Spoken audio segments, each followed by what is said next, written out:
Barikiwa. Unaomba msalimie jirani yako. Msalimie, mwambie karibu ibadani. Mwambie karibu ibadani tena. Bwana Yesu asifiwe sana. Jina la Bwana libarikiwe. Haleluya. Na kama tumechoka sana.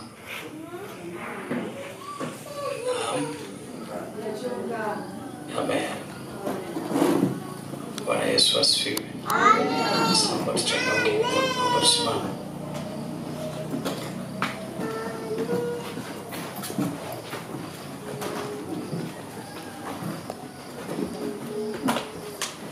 Bwana Yesu asifiwe. Amen. Naomba fumba macho yako. Tufuatisha maneno haya, sema: Bwana Yesu, asante kwa ajili ya jioni. Umetupendelea sisi na ndio maana tuko salama. Na ndio maana ni wazima. Kwa uzima huu tunajua umetupendelea katika jina la Yesu. Sema: Yesu, ninakuhitaji jioni ya leo. Unitakase, unisafishe kwa damu yako. Bwana, takasa ibada, takasa mafundisho katika jina la Yesu. Chochote kilicho chako kikapate kibali ndani ya mioyo yetu katika jina la Yesu.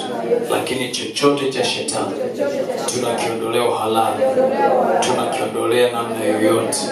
Kama ikomboa ibada kwa damu ya mwana kondoo katika jina la Yesu. Roho Mtakatifu, jihudhurishe katikati yetu.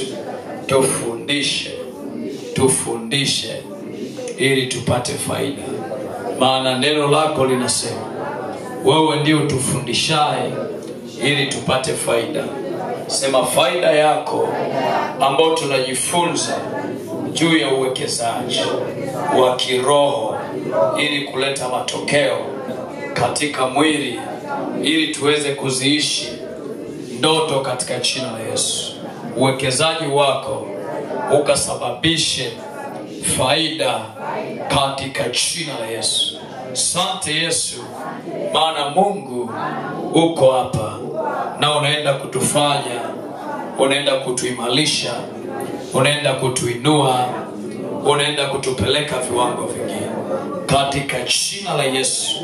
Roho Mtakatifu uliye mwaminifu, uliye mwalimu wa kweli, maana Biblia inasema katika kitabu cha Yohana, wewe ndio utakayetufundisha mambo yote na kutukumbusha mambo yote. Roho Mtakatifu uliye mwalimu wa kweli, uliye kumbukumbu yetu, nenda katufundisha, nenda katukumbusha ili tupate faida katika jina la Yesu. Na faida yako ipate kukaa ndani ya mioyo yetu na ndani ya maisha yetu.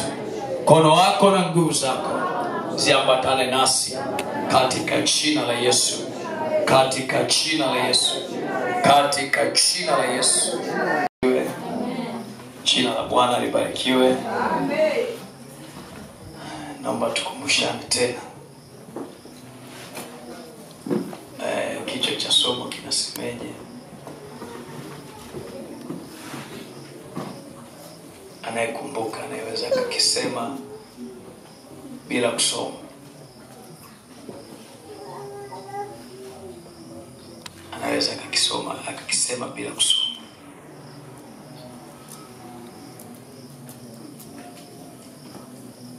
Kwa wote tunategemea tusome kwanza. Ndio.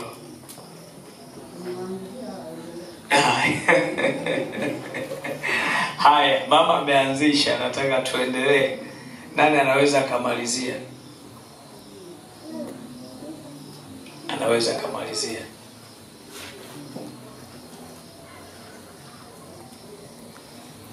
Bwana Yesu asifiwe.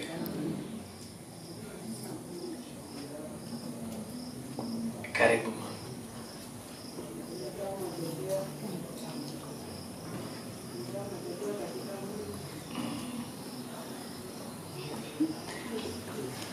Yesu asifiwe sana. Mtumishi wa Mungu pale umevaa grass, unatupigia kinanda.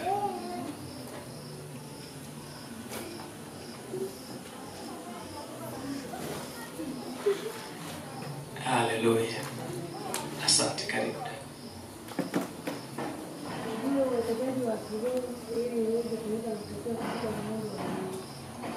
Asema ujue uwekezaji wa kiroho ili ulete matokeo katika nini? Mwili. Nani amalizie?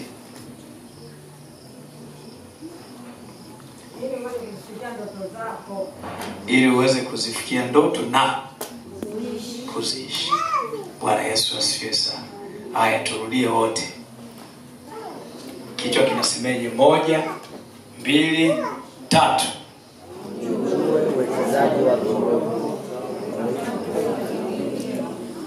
Hapo tunarudia. 1, 2, 3.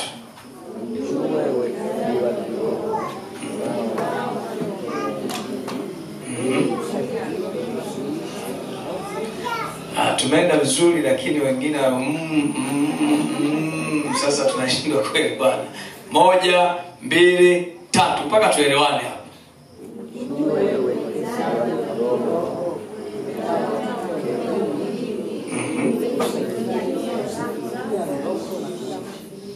Hapo tumeenda vizuri kidogo.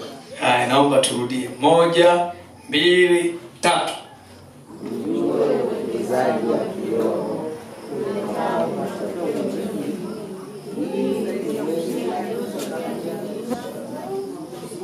Tunasema ujue uwekezaji wa kiroho uletao matokeo mwilini, si ndivyo? Ili uweze kuzifikia ndoto zako na kuziishi. Haya, 1, 2, 3.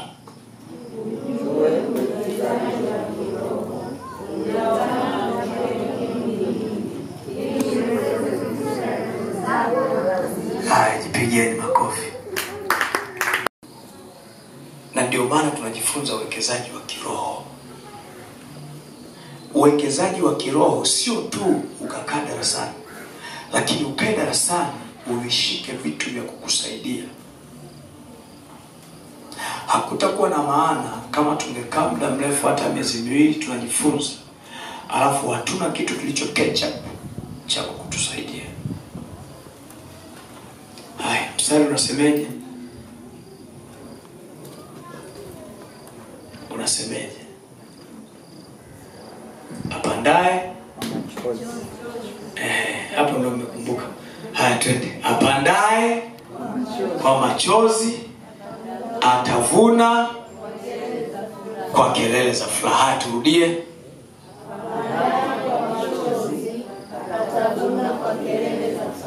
Apandaye kwa machozi atavuna kwa kelele za nini? Za furaha. Bwana Yesu asifiwe sana. Hebu ipigeni makofi hata kama tunakumbuka kwa kunanisa. Haleluya. Jina la Bwana libarikiwe. Tukasema kuna aina ngapi za uwekezaji? Kuna aina ngapi za uwekezaji? Kuna aina 2. Asante. Mbaga pale. Ya kwanza, uwekezaji wa kiroho. Pigie Bwana Yesu makofi kwa ajili yake. Ya pili, asante, uwekezaji wa kimwili. Hebu mpigie makofi. Hayo sio makofi. Naomba turudie. 1, 2, 3. Amen. Bwana Yesu asifiwe sana. Bwana Yesu asifiwe sana. Mimi naomba wewe nimpe. Njoo chukue hapo. Mlee mtoto katika njia ipasayo, naye hata iacha hata atakapokuwa mzee. Na Bwana Yesu akubariki. Mungu akupe maarifa zaidi katika jina la Yesu. Amen. Bwana Yesu asifiwe sana. Haleluya. Sasa ulifikiria kama mtoto atakumbuka? Haleluya. Bwana Yesu asifiwe. Haya, tukazungumzia uwekezaji wa kiroho. Ni uwekezaji wa namna gani? Uwekezaji wa kiroho ni uwekezaji wa namna gani?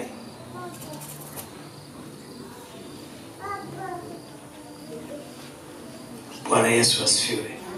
Bwana Yesu asifiwe. Tulisema uwekezaji wa kiroho ni uwekezaji unaohusu habari ya kuwekeza vitu katika ulimwengu wa roho ili vitoe matunda. Bwana Yesu asifiwe sana.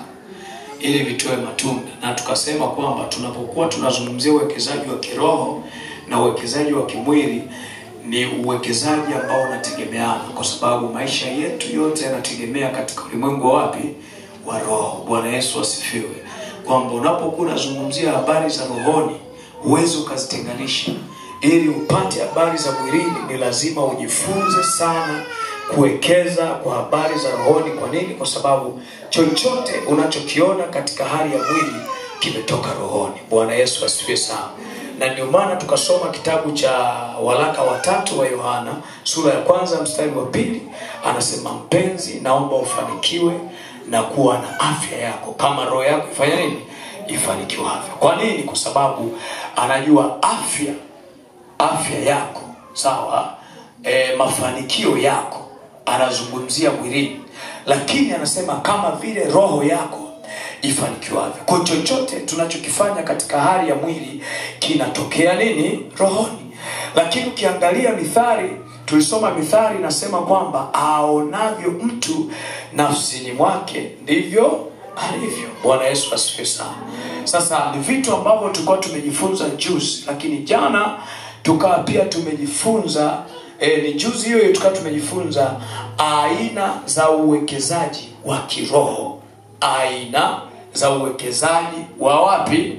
Wa kiroho. Tukazungumza aina moja ya uwekezaji wa nini? Wa kiroho. Tukitegemea kwamba tutaendelea na aina nyingine. Na ndio maana tunakumbushana ili kabla tujaingia kwenye aina nyingine tusikimbie tukawa tunasahau nyuma vitu, tunaenda mbele. Ni afadhali tukashika kitu kimoja lakini tukawa tumetoka nacho kwa ujasiri na kikawa kimetusaidia. Bwana Yesu asifiwe sana. Jina la Bwana libarikiwe. Kwa aina ya uwekezaji wa kiroho tulizungumza tukasema uwekezaji wa nini? Asante sana. Uwekezaji wa nini? Wa kiimani. Tukasema ni uwekezaji wa kiimani. Na kwa nini tunasema uwekezaji wa kiimani? Kwa sababu imani ni kuwa na hakika ya mambo yatarajiwayo, ni bayana ya mambo yasiyoonekana. Tukasema unapozungumzia imani ina maana ni kuwekeza uhakika wako kwenye mambo ambayo kwa akili za kibinadamu au kwa macho ya nyama, kwa mikono inayoonekana haiwezi kashika, wala hauwezi ukaona kwa macho ya nini? Ya kibinadamu. Bwana Yesu asifiwe sana. Haleluya, haleluya. Na tukajaribu pia kuangalia uwekezaji wa kiimani unaweza kutoa matokeo sehemu mbalimbali. Sehemu ya kwanza tukasema ni maeneo gani? Tulizungumza juzi na jana. Matokeo ya kiimani yanatokea wapi? Yanatusaidia kufanya nini? Asante. Nimeona umejibu lakini umejibu kwa hofu. Inatusaidia nini? Karibu mwalimu. Kutuliza zoruba. Mpigie Bwana Yesu makofi kwa ajili yake. Bwana Yesu asifiwe. Pointi ya kwanza ilikuwa matokeo ya uwekezaji wa imani unatusaidia kutuliza nini? Dhoruba, si ndivyo? Dhoruba na changamoto mbalimbali. Pointi ya pili, unatusaidia kufanya nini? Uwekezaji wa kiimani kuponya magonjwa. Bwana Yesu asifiwe sana. Bwana Yesu asifiwe sana. Pointi ya tatu, kufungua milango na kuingia sehemu iliyokusudiwa. Bwana Yesu asifiwe. Pointi ya 4, kuamini katika kuondoa milima au vizuizi vilivyosimama mbele yako. Kuamini kuondoa milima au vizuizi vilivyosimama mbele yako. Pointi ya 5,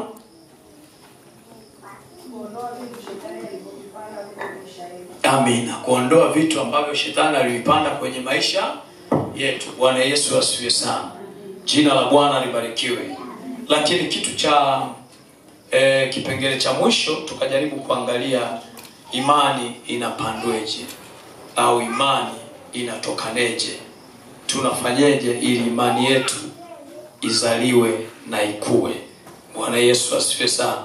Tukasema ili imani ikue tunafanya kitu gani? Tunasema inatengenezeka kwa kusikia. Bwana Yesu asifiwe sana. Kwamba imani tukasema chanzo chake ni kusikia. Lakini kusikia nini? Kusikia neno la Mungu. Kwa sababu tunatengeneza imani kwa ajili ya uwekezaji wa kiimani katika ulimwengu wa roho, si ndivyo? Kwa lazima tuvijue vitu vya kimungu vilivyoko katika ulimwengu wa roho.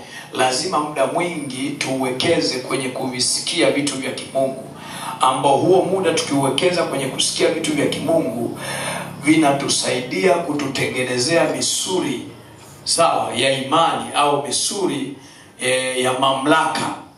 Bwana Yesu asifiwe. Kwa ile misuri ya mamlaka ndio inatusaidia kufanya maamuzi ambayo wengine walishindwa kuyafanya na kuyafikia.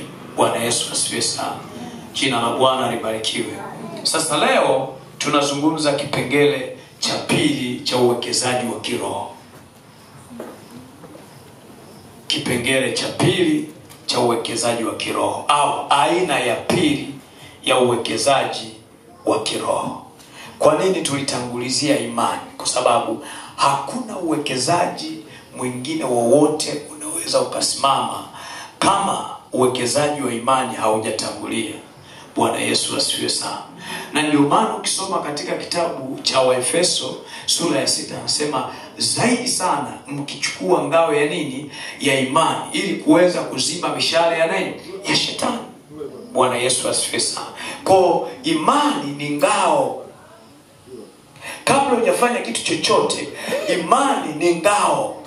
Na ndio maana ukiwekeza sana kwenye imani, hata kama ukipita kwenye changamoto nyingi, yenyewe inakukinga. Bwana Yesu asifiwe sana. Hata unapoingia kwenye maombi sasa, kwenye hiyo aina ya pili, imani inakutangulia kwamba unachokiomba iko siku utakipata. Imani inakutangulia kwamba hata kama leo umeomba hujapata, kesho utapata. Imani inakutangulia kwamba hata kama hujapata majibu yako yanakuja. Bwana Yesu asifiwe. Na ndio maana aina ya kwanza ni imani, lakini aina ya pili tunasema ni uwekezaji wa maombi. Uwekezaji wa maombi. Hiyo ni aina ya pili ya uwekezaji. Bwana Yesu asifiwe sana. Kwa aina ya pili ni uwekezaji wa maombi. Sasa tunapokuwa tunazungumzia maombi, ni lazima tujue maombi ni nini. Maombi huwa tunasema ni neno lililotoholewa au ni neno ambalo limetokana na omba. Bwana Yesu asifiwe. Kwa tunaposema maombi ni wingi wa mahitaji ya kuomba. Bwana Yesu asifiwe. Tunazungumzia pointi ya pili, aina ya pili ya uwekezaji wa kiroho. Tunaposema aina ya pili ya uwekezaji wa kiroho, tunasema ni maombi. Maombi ni neno lililotokana na neno omba. Omba ina maana ni uhitaji. Kupata kitu unachokihitaji kutoka mahali ambapo una uhakika kipo.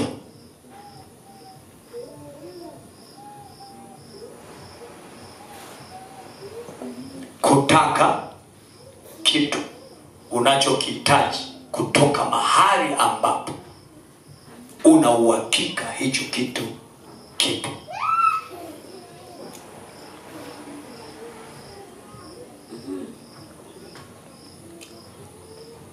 Ombi ni kutaka kitu kutoka mahali ambapo una uhakika hicho kitu kipo.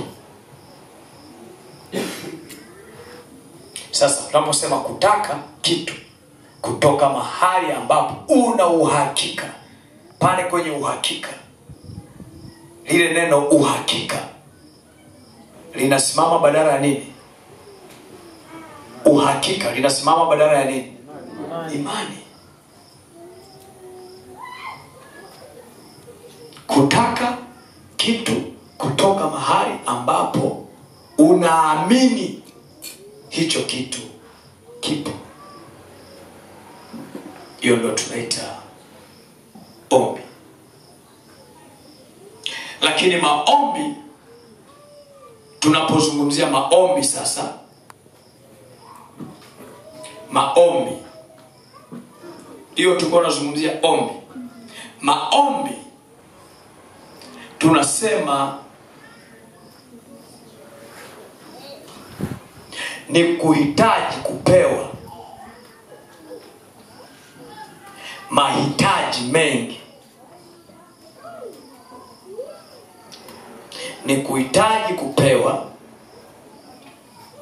mahitaji mengi kutoka mahali ambapo una uhakika hayo mahitaji yanatoka.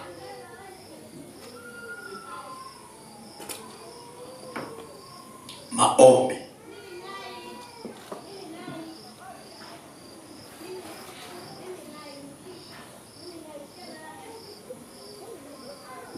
Bwana Yesu asifiwe sana. Bwana Yesu asifiwe sana. Maombi tunasema ni kutaka mahitaji mengi, ni kutaka mahitaji mengi kutoka mahali ambapo una uhakika hayo mahitaji yanatoka.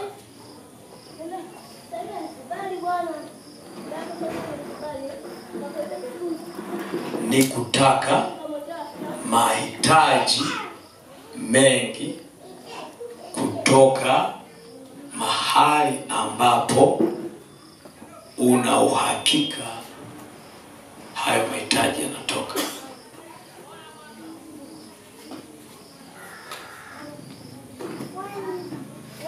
Bwana Yesu asifiwe sana.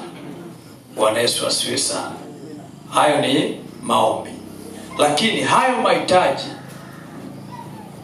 mahitaji unayoyataka yanahitaji mahusiano.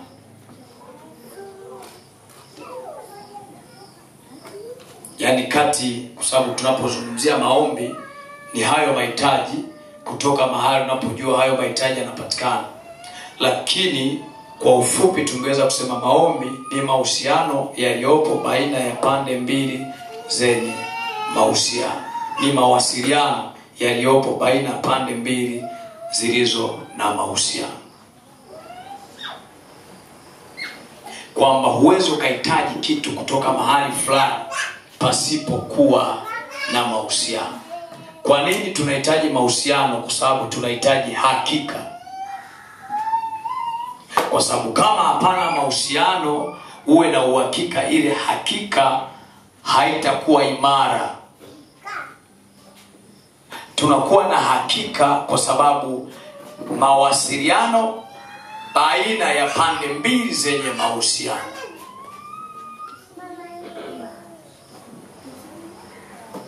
Bwana Yesu asifiwe sana. Bwana Yesu asifiwe sana. Haleluya, haleluya. Kwa mfano, ninapotaka kitu kutoka kwa mama Sozigwa, ili niwe na hakika lazima kuwe na mahusiano. Yanaweza kawa ni mahusiano ya kihuduma, yanaweza kawa ni mahusiano ya kifamilia. Bwana Yesu asifiwe sana. Sasa yale mahusiano ndiyo yanatengeneza hakika ya mahitaji tunayoyataka. Kwa mfano, mimi leo hii nikawa na hitaji moja linalofanana na glory. Nikaenda kwa baba Sozigwa, na baba Sozigwa akawa na aina moja ya hicho kitu wote tunachokihitaji. Anapotaka kumpa mtu, ataangalia mahusiano yaliyopo kati ya sisi wawili tunaohitaji kwake. Sio kama umenielewa nilichokisema. Sio kama umenielewa vizuri. Kwa tunaposema maombi huwa tunasema ni mawasiliano ya kuhitaji, lakini baina ya pande mbili zenye nini? Baina ya pande mbili zenye nini? Kwa nini tunajifunza uwekezaji wa kiroho? Kwa sababu tunatamani kutengeneza mahusiano yetu sisi na Mungu. Kwa kadri tunavyotengeneza mahusiano yetu kuwa karibu na Mungu, inatusaidia kuchukua mahitaji yetu yaliyoko rohoni kuyaleta mwilini bila vikwazo. Bwana Yesu asifiwe sana. Kwa mahusiano yako yakiwa hafifu, kuna baadhi ya vitu hautapewa.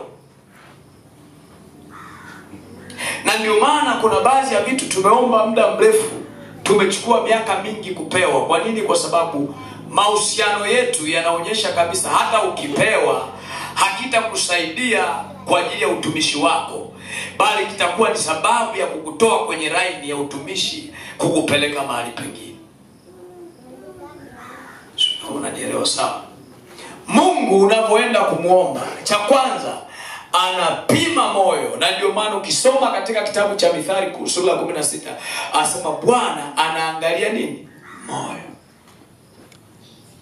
Kwa anapima huko unachokiomba, unaomba kwa ajili ya nini?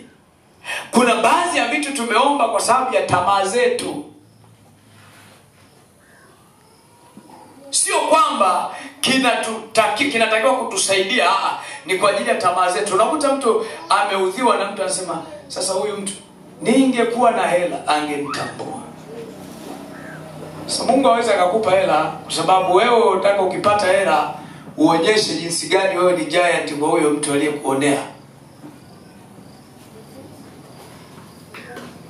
Lakini ukatengeneza misingi yako ya maombi mazuri, ukatengeneza mahitaji yako yaliyo strong mbele za Mungu, kwamba Mungu unahitaji 1 2 3 kwa ajili ya 1 2 3, uwe na uhakika Mungu hatachelewa kukujibu. Kwa nini? Kwa sababu anapima moyo wako kwamba unahitaji kwa sababu ya kitu gani, unataka kwa ajili ya kufanyia vitu gani.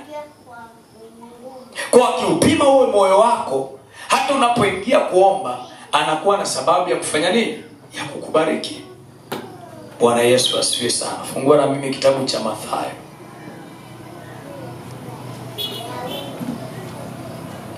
Mathayo sura ya 7 mstari wa 7, tutaenda 8, 9, 10 mpaka 11.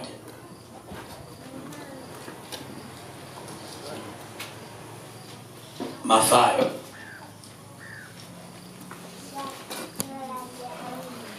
sura ya 7 mstari wa 7, tutaenda mpaka 11. Naomba nisome. Anasema, ombeni nanyi mtapewa, tafuteni nanyi mtaona, bisheni nanyi mtafunguliwa. Mstari wa 8, hapa mweka funga seni pale. Mstari wa 8 anasema hivi, kwa maana kila aombaye hupokea, naye atafutaye huona, naye abishaye atafunguliwa. 9, au kuna mtu yupi kwenu ambaye mwanae akimwomba mkate atapata jiwe? Swali. 10, au akiomba samaki atapata nyoka? 11, basi ikiwa ninyi mlio waovu mnajua kuwapa watoto wenu vipawa vyema, je, si zaidi sana Baba yenu aliye mbinguni atawapa mema wao wamuombao? Bwana Yesu asifiwe. Bwana Yesu asifiwe. Sasa kinachoonyesha mahusiano kati yetu na Mungu ni nini? Ni pale chini anaposema si zaidi sana, basi ikiwa ninyi mlio waovu mnajua kuwapa watoto wenu vipawa vilivyo vyema. Anaposema watoto, ina maana inaonyesha kabisa kwamba ni mahusiano kati ya mama na mtoto, kati ya baba na mtoto, Sio kama tunaelewana. Ni mahusiano ya kifamilia. Sio kama unanielewa vizuri. Ni mahusiano ya nini? Ya kifamilia. Kwamba hatuwapi tu, lazima tuwe na mahusiano. Sasa kama lazima tuwe na mahusiano, hapa yeye anasema si zaidi sana Baba yenu aliye wapi? Mbinguni.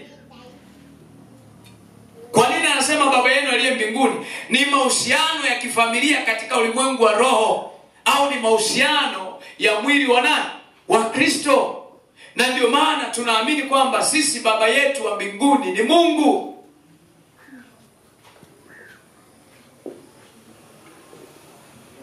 Kwamba sisi kama tunajua kutowapa nyoka badala ya samaki, kutowapa jiwe badala ya mkate, je, si zaidi sana Baba yetu wa mbinguni? Bwana Yesu asifiwe sana. Kwa kumbe Baba yetu wa mbinguni ana uwezo wa kutupa nini zaidi? Yaani tuna uwezo wa kupewa zaidi. Ndio maana anasema ombeni nanyi mtapewa. Amefunga pale, yani ombeni nanyi mtapewa. Kwa kumbe tukiomba tunahitaji tufanye nini? Tupewe. Sasa kwa nini hatupewi? Kwa sababu hajatoa sababu pale kwamba utapewa ukiwa 1, 2, 3, 4, 5. Amesema tu ombeni nanyi.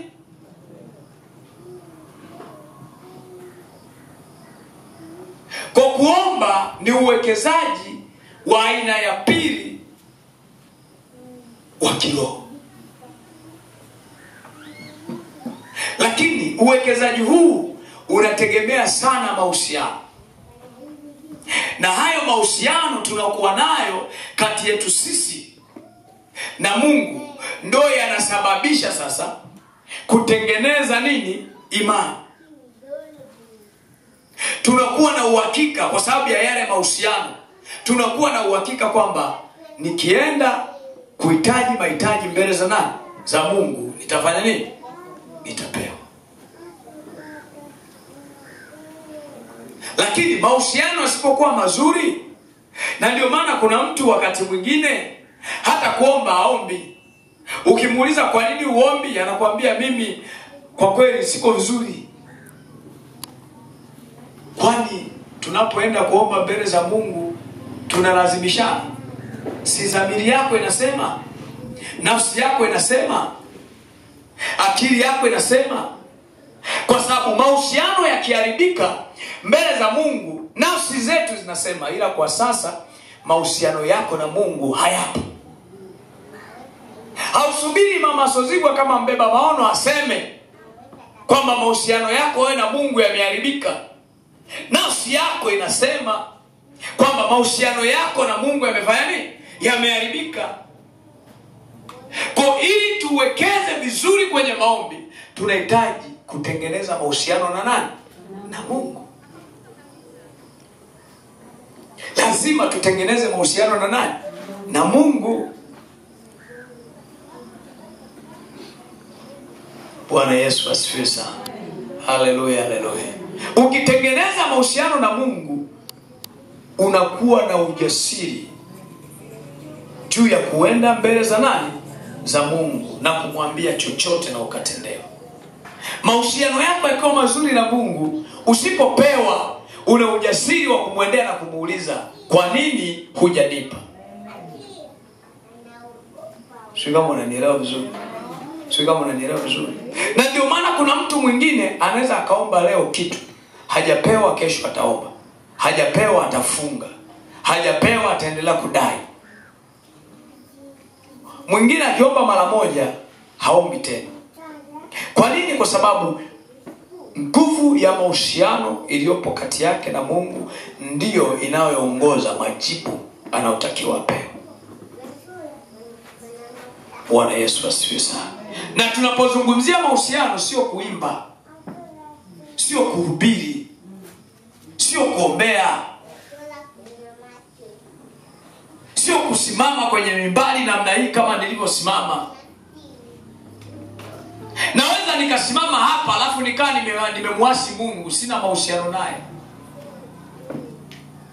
Naweza nikaonekana niko namna hii, lakini kumbe mahusiano yangu yameharibika.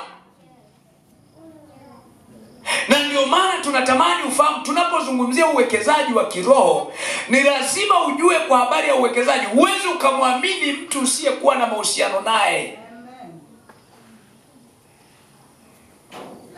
Na ndio maana tutolee tu mfano wa kawaida. Mimi nikiwa na 100,000, wife akinipigia simu anahitaji 100,000, na akatokea mtu mwingine anahitaji 100,000, na hiyo unafikiri nini kinatokea? Nampa mke. Hiyo kibinadamu kabisa, yaani bila kupepesa macho wala kudanganya. Nikimpa mtu mwingine, inategemea pia mahusiano yetu na yeye yakoje. Lakini kuna wakati unaweza kuwa na 100,000, mke ameomba hiyo 100,000, alafu na mtu mwingine ameomba hiyo 100,000, akapewa yule mtu mwingine asipewe mke wako. Haipo. Kwa nini? Mahusiano. Unafikiri kwa nini ndoa zinaharibika? Kwa sababu mahusiano yanatengenezwa kila itwapo leo. Mahusiano yako yakiharibika, uwe na uhakika hakuna namna ambavyo unaweza ukaenda kwa imani juu ya kuhitaji mahitaji unayoyataka.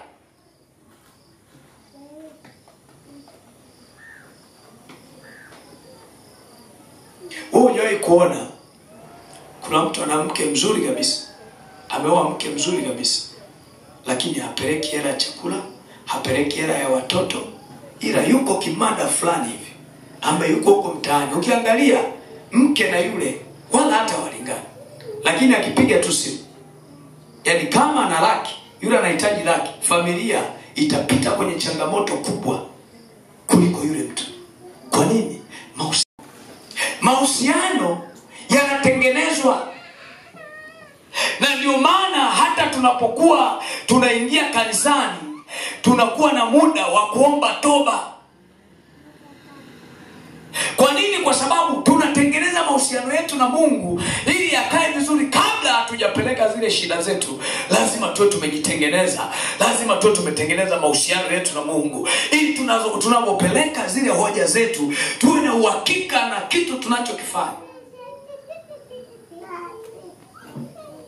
Bwana Yesu asifiwe sana. Jina la Bwana libarikiwe. Bwana Yesu asifiwe. Sema mahusiano yana nguvu. Hakuna kitu chenye nguvu kuliko mahusiano. Bwana Yesu asifiwe sana. Fungua kitabu cha Yohana. Yohana sura ya 1.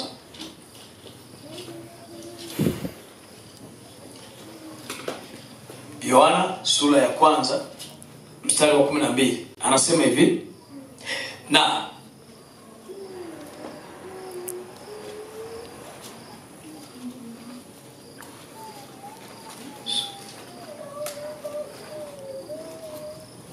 Yohana mtakatifu sura ya 1 mstari wa 12 anasema hivi, bali wote waliompokea aliwapa uwezo wa kufanyika watoto wa Mungu, ndio wale waliaminio jina lake. Kwa nini? Kwa sababu kule anasema kwamba si zaidi sana Baba yenu wa wapi? Wa mbinguni. Si zaidi Baba yenu wa mbinguni. Sasa ubaba unatoka wapi? Ubaba wake unatoka wapi? Anasema bali wote waliompokea aliwapa uwezo wa kufanyika watoto wa nani? Wa Mungu. Na ni wale waliaminio nini? Jina lake. Sasa waweza kuwa ni mtoto lakini usifanye vitu vinavyoendana na sifa za utoto. Fungua kitabu cha Ufunuo. Fungua Ufunuo.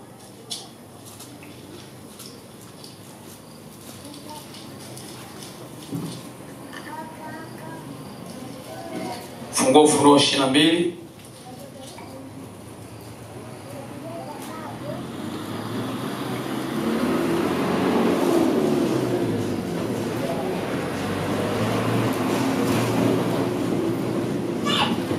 Mstari wa 11 anasema, mwenye kudhurumu na azidi kudhurumu, na mwenye uchafu na azidi kuwa mchafu, na mwenye haki na azidi kuwa na haki, na mtakatifu na azidi kujitakasa. Bwana Yesu asifiwe sana. Haleluya. Naomba nirudie. Anasema mwenye kudhurumu na azidi kudhurumu, na mwenye uchafu na azidi kuwa mchafu, na mwenye haki na azidi kufanya haki, na mtakatifu na azidi kujitakasa. Kwa waweza kuwa mtoto wa Mungu kwa kuliamini jina la Mungu, jina la Yesu, lakini ukawa bado unaendelea kufanya uchafu, ukawa unaendelea kudhulumu, ukawa unaendelea kufanya vitu ambavyo haviendani na utoto wa Mungu. Na ili upewe vitu kutoka kwa Mungu au kutoka kwenye ufalme wa Mungu, unahitaji kuwa na mahusiano mazuri na Mungu. Sasa hayo mahusiano ndiyo yatakupa nafasi ya wewe kupewa unachokihitaji. Bwana Yesu asifiwe sana. Haleluya, haleluya. Ni wangapi ambao tunatamani tukiomba tu hapo hapo tunapata? Bwana Yesu asifiwe sana. Hakuna asiyependa kupewa. Wote tunapewa, tunapenda kupewa. Na ndio maana ukiangalia wale watoto wadogo akihitaji kupewa, asipopewa analia, kwa sababu hana namna ya kujikomboa, hana namna ya kufikisha ujumbe zaidi ya kufanya nini? Ya kulia. Kwa sababu kila mtu anahitaji, akihitaji kitu apewe. Bwana Yesu asifiwe sana. Jina la Bwana libarikiwe. Sasa maombi ni uwekezaji ambao unatufanya tupate vitu kutoka kwenye ufalme wa Mungu kuja kwenye hali ya kawaida.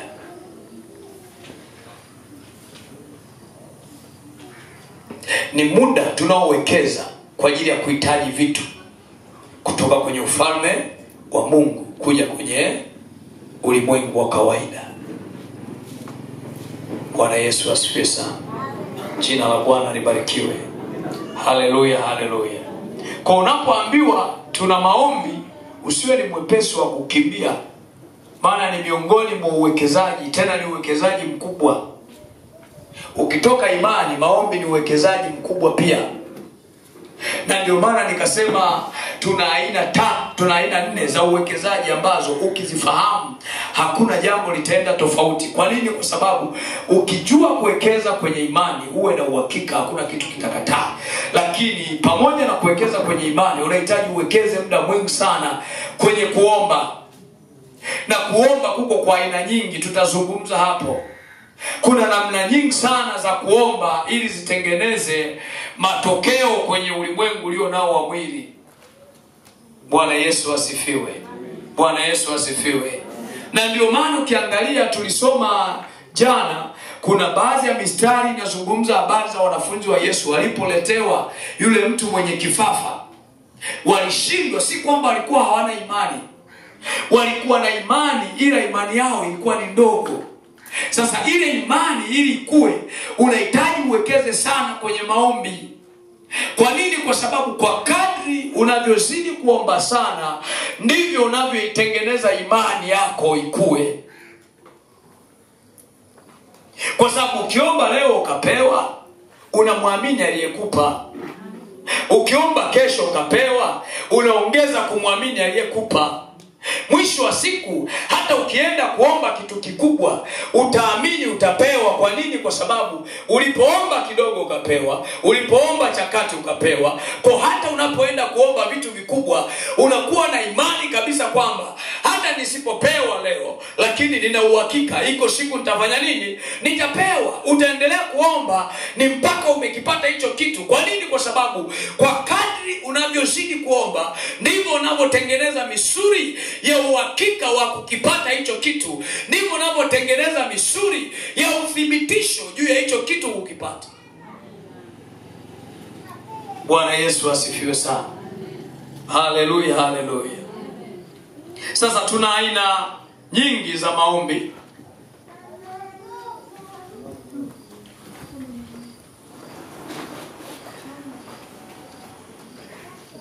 Tuna aina nyingi za maombi.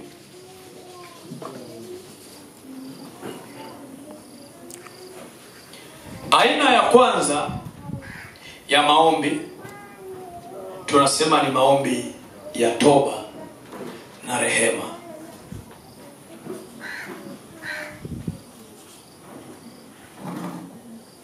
Maombi ya toba na rehema. Sasa kwa nini tunaomba maombi ya toba na rehema? Kwa sababu kiasili sisi ni watenda dhambi tokea Adamu alipotenda nini? Dhambi. Sasa Adamu alipotenda dhambi, Yesu alikufa msalabani kwa ajili ya kurudisha mahusiano yetu sisi na Mungu ambaye sisi tulimkosea toka dhambi ya asili ya Adamu. Bwana Yesu asifiwe. Kwa Yesu alipokuja, alikuja kutengeneza mahusiano. Sasa kwa nini tunahitaji kujifunza hii aina ya maombi ya kwanza, maombi ya toba na rehema? Kwa sababu tunapokuwa tunazungumzia maombi ya toba, tunasema kwamba maombi ya toba, toba ni maombi ya kugeuzwa na kubadilika kuwa mtu mwingine, kuacha mambo ya asili na kuyafanya mambo ya Mungu. Unapozungumza toba, hapana toba kama hapana uasi. Uasi ni dhambi. Kwa sisi toka asili tulikuwa ni waasi, na ndio maana Adam alipotenda dhambi akafukuzwa kwenye bustani ya nini? Ya Eden. Kwa alipofukuzwa kwenye bustani ya Eden, na maana alikuwa ni muasi mbele za Mungu. Kwa kipindi kile ilikuwa ni kwamba ili upate haki ya kimungu ndani yako unahitaji kufanya baadhi au upewe maelekezo na Mungu ya kufanya vitu vya kutoa sadaka ili zikupatanishe kupitia ile damu, zikupatanishe na ufalme wa Mungu, uonekane uko chini ya uwepo wa nani? Wa Mungu, au uonekane una mahusiano na nani?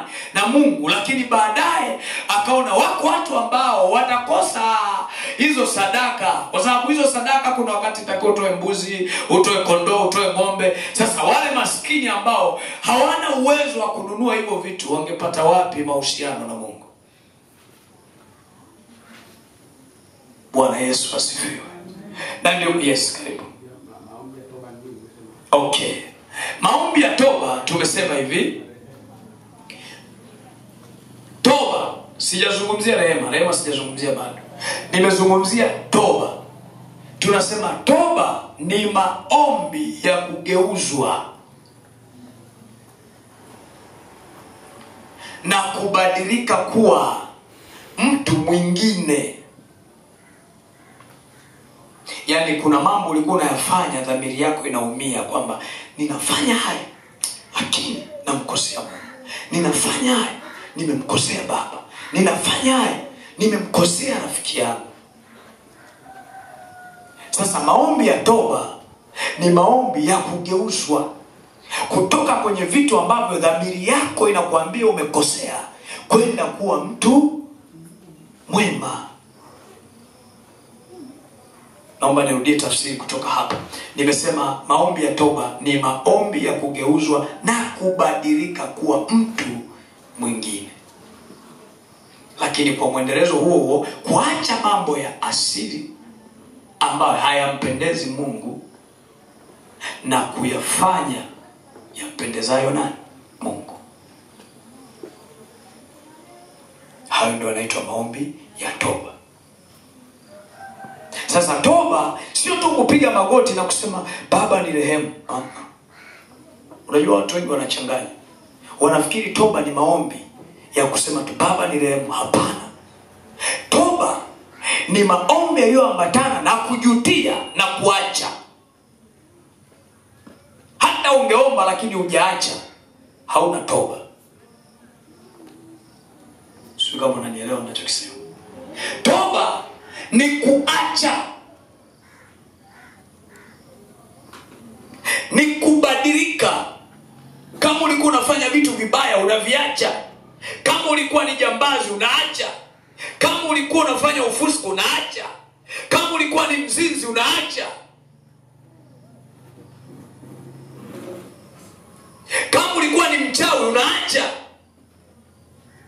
Alafu unamwendea Mungu, ninaomba unirehemu, ninaomba unitakase, ninaomba unioshe, unisafishe kutoka kwenye hii dhambi ya asili. Tunaposema dhambi ya asili, ina maana ni vitu ambavyo vinakulazimisha kufanya wakati wewe hutaki.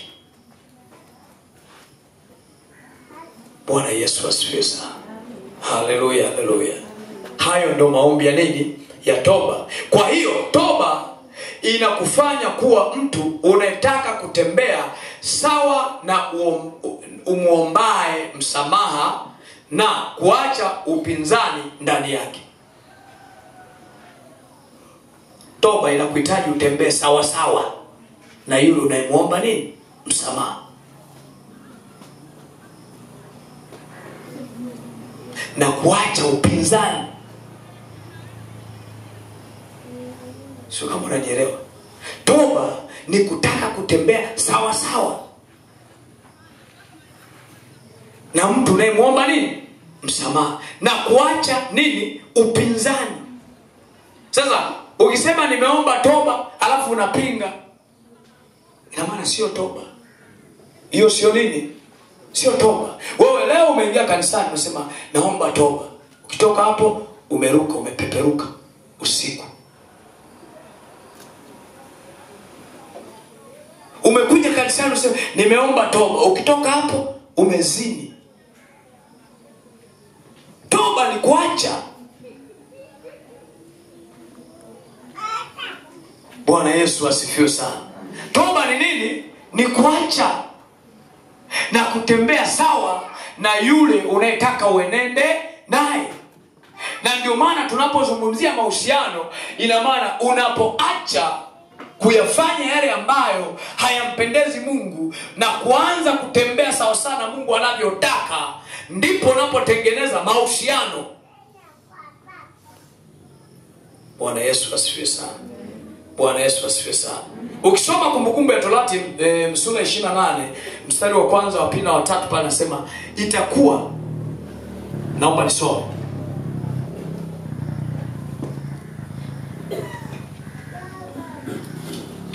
Anasema hivi, itakuwa utakaposikia sauti ya Bwana Mungu wako kwa bidii.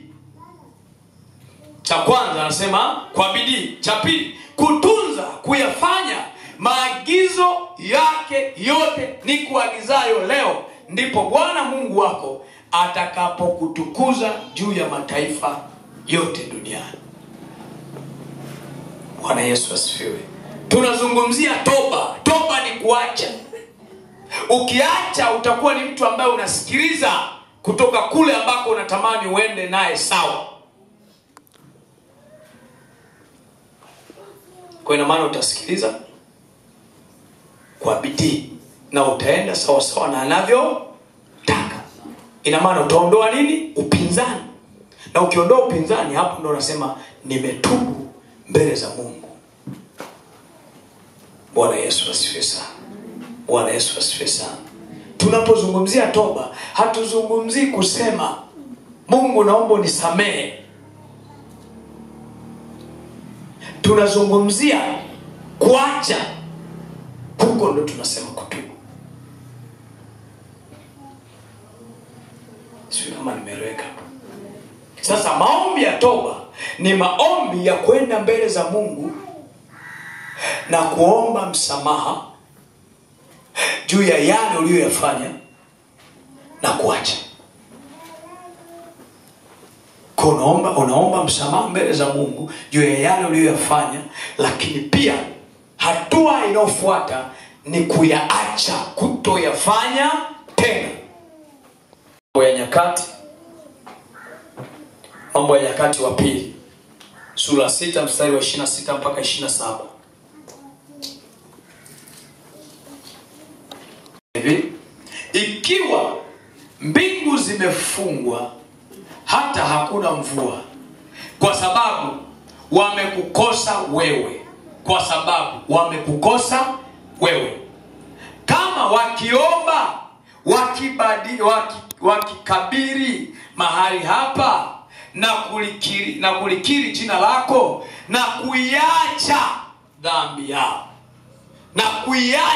dhambi yao uwatesapo, basi usikie huko mbinguni, ukaisamehe dhambi ya watumwa wako na ya watu wako Israeli, uwafundishapo njia njema iwapasayo waiendee, ukainyeshe mvua nchi yao uliowapa watu wako iwe urithi. Asema na kuacha dhambi. Sio tu kuomba kwamba Mungu ninatubu, kuacha dhambi. Dhambi gani ambayo unaona kabisa yani imekushikilia? Na bahati nzuri tunapotenda dhambi wala hatuhitaji kushuhudiwa na mtumishi na nabii na nani. Ukitenda dhambi instantly pale na kuambia umetenda dhambi.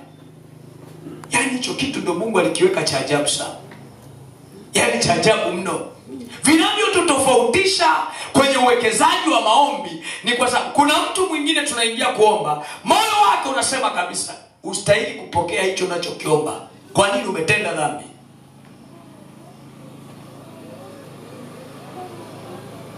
Sasa moyo ukimwambia umetenda dhambi, inaingia kitu kinaitwa kujikataa. Roho ya kukataliwa inakaa ndani.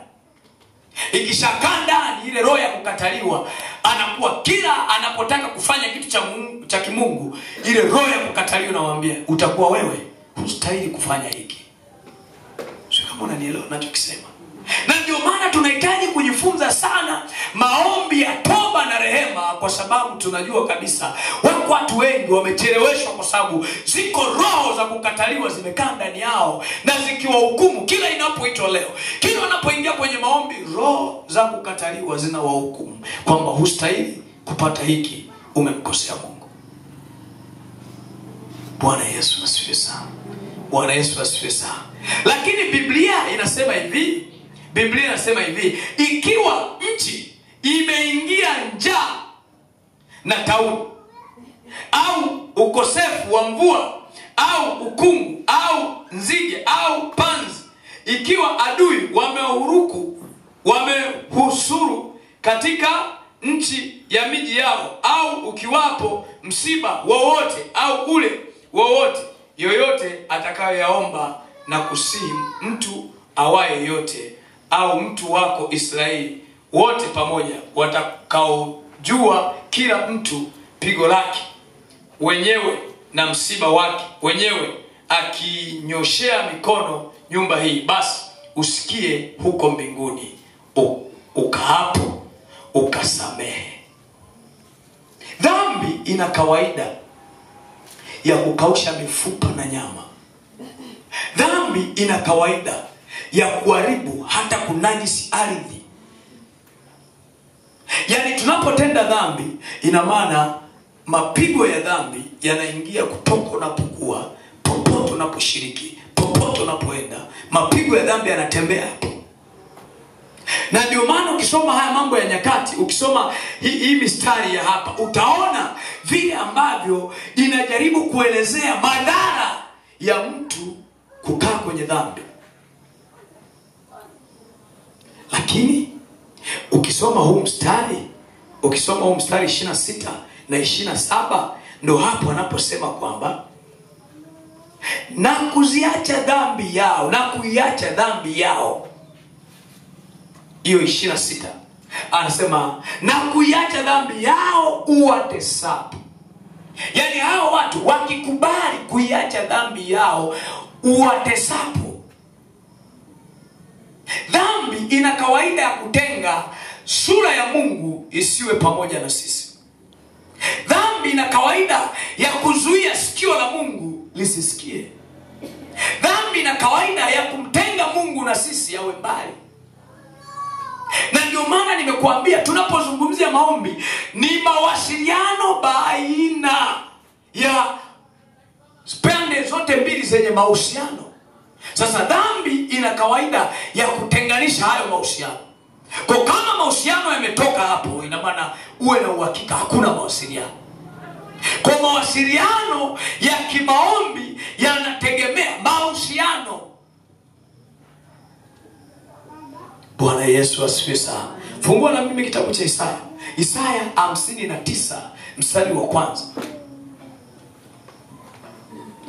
Isaya 59 mstari wa kwanza. Aliyepata anaweza kusoma.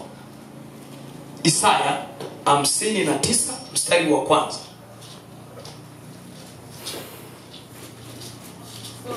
Ndio. Tazama mkono wa Bwana. Anasema tazama mkono wa Bwana haukupunguka hata usiweze kuokoa. Hata usiweze kufanya nini? Kuokoa. Wala sikio lake si zito. Wala sikio lake si zito hata lisiweze kusikia. Bwana Yesu asifiwe sana. Sikiliza. Anasema hivi, tunazungumzia toba.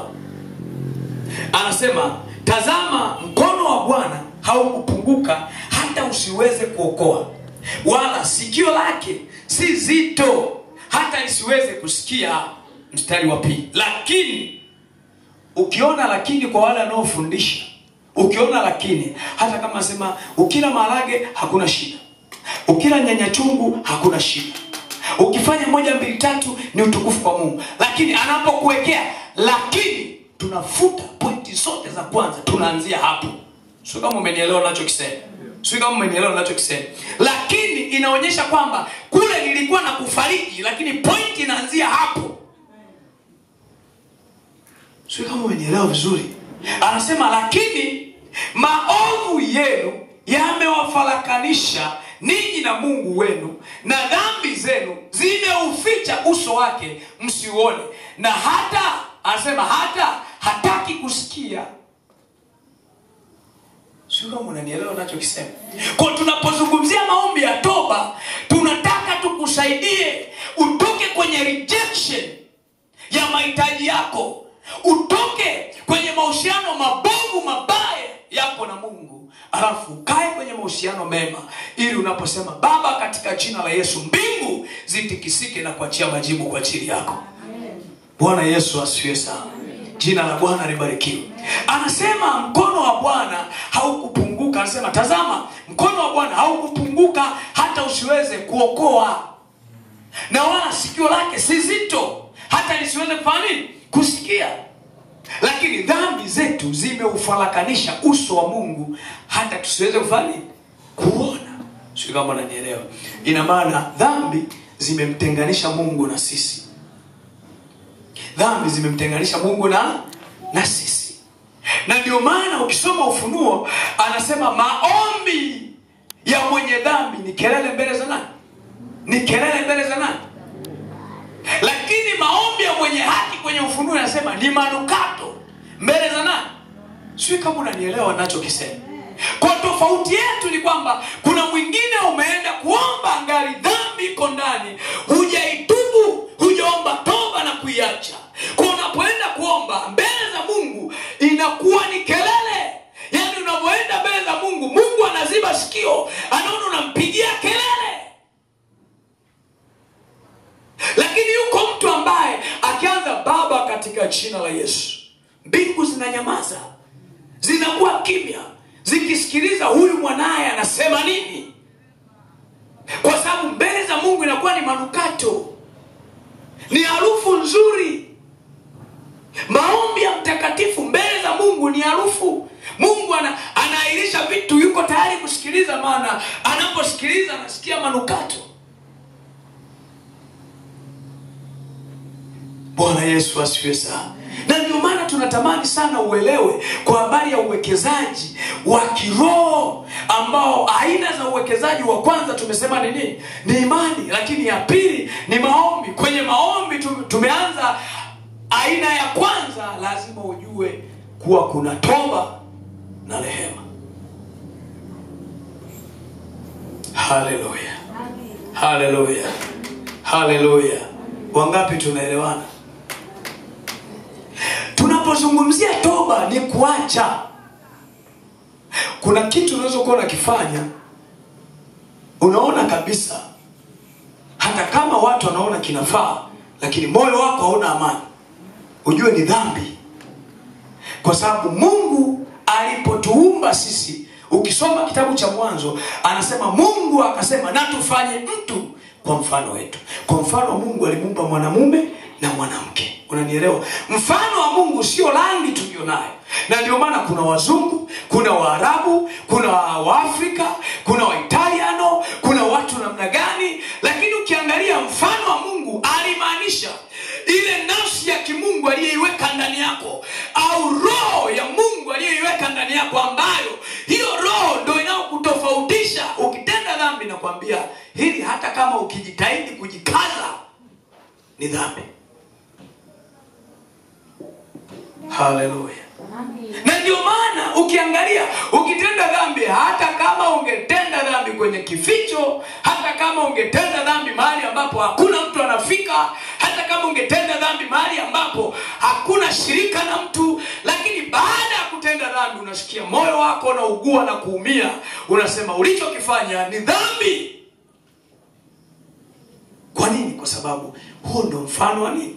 Wa Mungu. Mfano wa Mungu umekaa ndani yetu kwa ajili ya kutuongoza. Hata yule ambaye hajaokoka, hata yule ambaye hana maisha labda ya kwenda kanisani mara kwa mara, lakini ule mfano wa Mungu ndio unaomwambia kwamba umeua ni dhambi, umezini ni dhambi, umefanya uasherati ni dhambi, umeroga ni dhambi. Na ndio maana hakuna mtu anaenda kuroga na kuwa na furahi. Sio kama unanielewa ninachokisema? Haijawahi kutokea. Yaani yule mchawi yule, ukikaa naye ukimuuliza, hivyo unajisikia vizuri kuroga pamoja na hizo damu, anakuambia kabisa sitamani, lakini ni kwa sababu tu ndio maisha ambayo nimeyazoea. Lakini moyo wake anapofanya, moyo wake unaugua. Kwa nini unaugua? Kwa sababu kila mtu amewekea ile roho ya kimungu ndani yake, na huo ndio mfano wa kimungu. Mfano wa kimungu ni kuyatenda yaliyo mapenzi ya nani? Ya Mungu. Bwana Yesu asifiwe sana. Bwana Yesu asifiwe sana. Na ndio maana ukiona mtu alikuwa amesimama vizuri, akitenda tu dhambi, unaona kabisa amani inakosekana, furaha inaondoka. Hata akijitahidi kucheka, lakini akitenda tu dhambi, kila kitu kinapotea. Kila kitu kinapotea. Ukitenda dhambi, kila kitu kinapotea. Kwa nini? Kwa sababu roho ya kukataliwa inaingia automatically.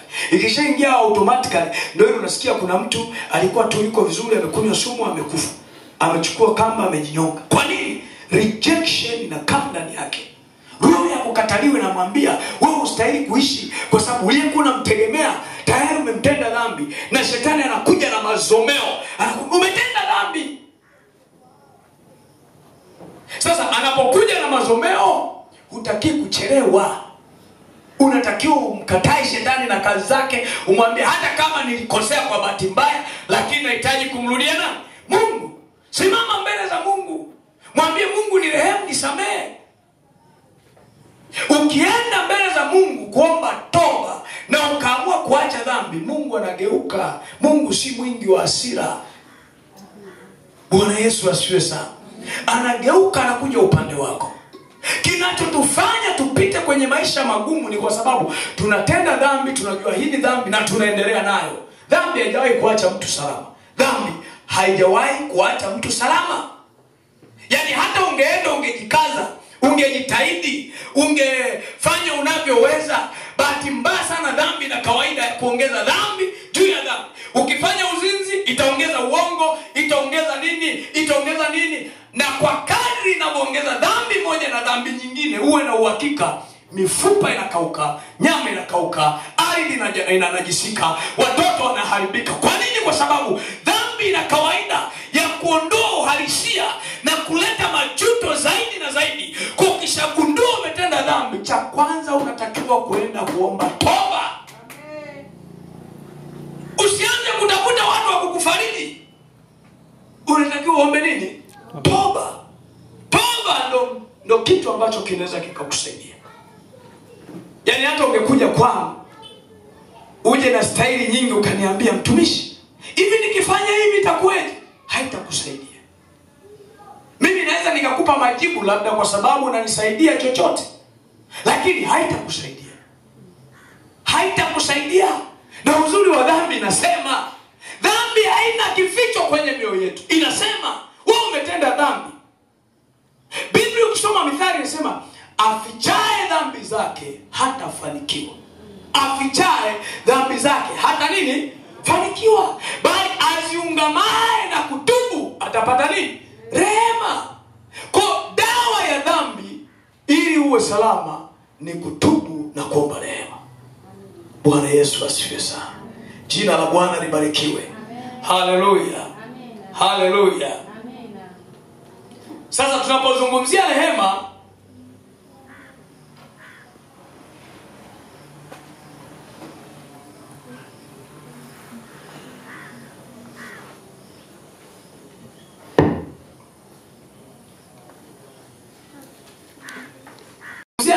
tunasema rehema ni msamaha mtu anaopata ambao hakustahili kupata.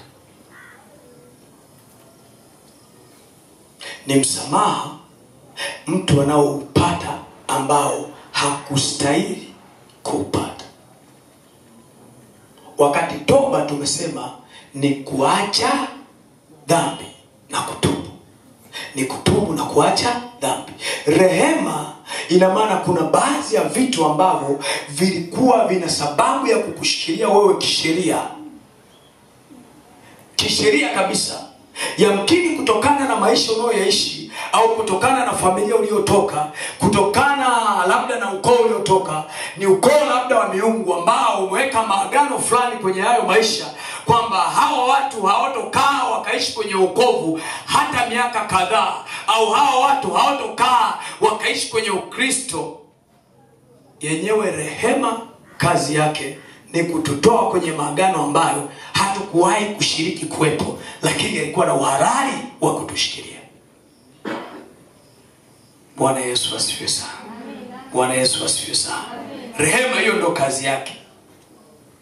Kwa unatubu kwa ajili ya vitu ambavyo baba yako alivifanya, kwa ajili ya mama yako alivifanya, kwa ajili ya babu yako alivifanya. Unaomba rehema.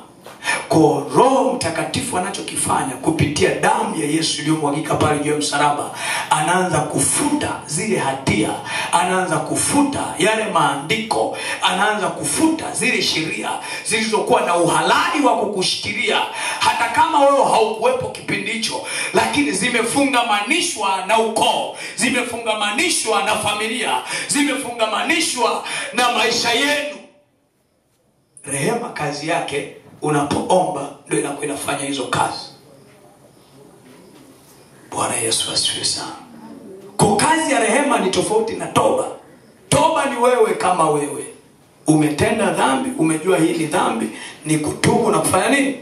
Na kuacha. Rehema ni kuomba toba kwa ajili ya vitu ambavyo wewe hukuwahi kuvifanya, lakini wako wazazi pengine walienda kwa waganga wa kienyeji, walitoa sadaka juu ya uzao wako. Kwa kwenye maisha yako uwezo ukakaa kwenye mstari. Kwa nini? Kwa sababu yako maagano waliyofungamanisha kwa ajili ya maisha yako. Kwa unapoomba rehema, unapata ule msamaha na kufunguliwa kwenye hivyo vifungo, si kwa sababu ulishiriki, ila wako watu walishiriki kwa niaba yako. Kwa rehema ndio inakuwa inapita hapo. Bwana Yesu asifiwe sana. Bwana Yesu asifiwe. Haleluya, haleluya. Kwa tunapozungumzia uwekezaji wa maombi kwenye ulimwengu wa roho, unatakiwa ujue hivyo vitu. Ukishajua hivyo vitu vinaanza kukusaidia, kwa sababu yuko mtu alisema enzi hizo kwamba huyu au hii familia haitavuka huu mstari. Ikisoma mtu akimaliza form 4 atakufa, au mtu akimaliza form 4 hatafanikiwa. Hata akifanikiwa hawezi akanufaika na pesa anayokuwa nayo. Kwa nini? Kwa sababu tayari ni maagano yamewekwa na watu ambao wewe huwajui. Lakini inapokuja kwenye habari ya rehema, unapita huko kote unamwambia Bwana Yesu, ninajua kuna maagano mimi hata kabla sijazaliwa yaliwahi kuwekwa, hata kabla ya mimi sijawa hivi na hivi yaliwahi kuwekwa, ninaomba rehema. Kwa hapo husemi naomba toba, unasema naomba rehema. Kwa unapoomba rehema, Mungu anaachilia toba ya kizazi, anaachilia toba ya kifamilia, anaachilia toba ya ukoo, anaachilia toba ya jamii, anaachilia toba ya enzi na enzi. Baada hapo unakuta unafunguliwa kwenye toba binafsi, unafunguliwa kwenye toba ya nini? Ya rehema. Kwa hata kama kulikuwa na vitu sasa vinakuwekea wewe vizuizi au vinakuwekea uzibe, vinaanza kuachia automatically. Kwa nini? Kwa sababu vinakuwa havina uhalali tena wakaendelea kukuzuia kwenye hilo eneo. Bwana Yesu asifiwe sana. Jina la Bwana libarikiwe. Na ni vitu vikubwa sana ambavyo vinafanya watu wengi wasifikie kwenye hatima za ndoto yao na wasiziishi. Na ndio maana unakuta kuna watu wengine anaweza akawa amesoma tu vizuri, lakini mlevi ajabu, akawa Mungu amemsaidia, amepambana kwenye ujano, yanatupitisha hapo. Sasa ili Mungu atusaidie, ni lazima tujue uwekezaji wa kiroho unahitaji vitu gani. Bwana Yesu asifiwe. Jina la Bwana libarikiwe. Hebu naomba simama kwa miguu yako.